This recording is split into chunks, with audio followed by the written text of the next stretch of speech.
ये कहानी उस लड़की की है जिसकी सौतेली माँ ने उसको कई बार जान से मारने की कोशिश करी, लेकिन वो हर बार असफल हुई। और ये किताब हमें उसी लड़की की कहानी के बारे में बताती है।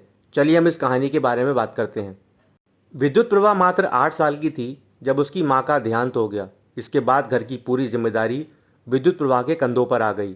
चाहे घर के छोटे मोटे काम हो या अपनी गायों को चराने ले जाना, ये सब विद्युत प्रभा अकेले किया करती थी। और जब विद्युत प्रभा 12 साल की हुई तब उसने अपने पिता अग्नि शर्मा को ये सलाह दी कि आप पुनर्विवाह कर लीजिए। विद्युत प्रभा को ये लगा कि पिता के पुनर्विवाह करने से घर की जिम्मेदारियां थोड़ी बढ़ जाएंगी, जिससे उसे थोड़ा आराम करने को मिल जाया करेगा। लेकिन नियति को कुछ और ही मंजूर था। अग्नि शर्मा ने विवाह तो कर लिया, लेकिन उसकी दूसरी पत्नी बेहद ही आलसी निकली, जिससे घर के सारा काम विद्युत प्रभा को ही करना पड़ा। ऐसे ही एक रोज जब विद्युत प्रभा अपनी गायों को चरा रही थी, तभी उस समय एक सर्प विद्युत प्रभा के पास आया और उससे बोलने लगा, मेरी जान बचा लो, मेरे पीछे सपेरे लगे हुए हैं। विद्युत प्रभा ने बिना डरे उस सांप की जान बचाई। हालांकि ये कोई सर्प नहीं बल्कि सांप के रूप में एक देवता थे जिसकी जान विद्युत प्रभा ने बचाई थी। और इससे खुश होकर उस देवता ने विद्युत प्रभा से कहा, मांगो मुझसे कोई एक वरदान।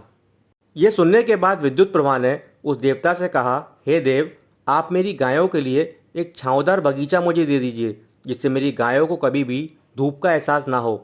ये सुनने के बाद उस देव को एहसास हुआ कि ये लड़की वरदान के रूप में भी निस्वार्थ भाव से अपनी गायों के लिए मांग रही है। ये कुछ भी मांग सकती थी मुझसे, एक आरामदायक जिंदगी, सोना चांदी, लेकिन इसने मांगा अपनी गायों के लिए एक आरामदायक बगीचा। इसके बाद उस देवता ने विद्युत प्रभा को आशीर्वाद दिया कि जब जब तुम अपने घर से बाहर निकलोगी, ये छांवदार बगीचा तुम्हारे साथ साथ चला करेगा। इसके साथ ही उस देवता ने विद्युत प्रभा से कहा कि तुम मुझे जब भी याद करोगी, मैं तुम्हारी मदद के लिए हर पल मौजूद रहूंगा।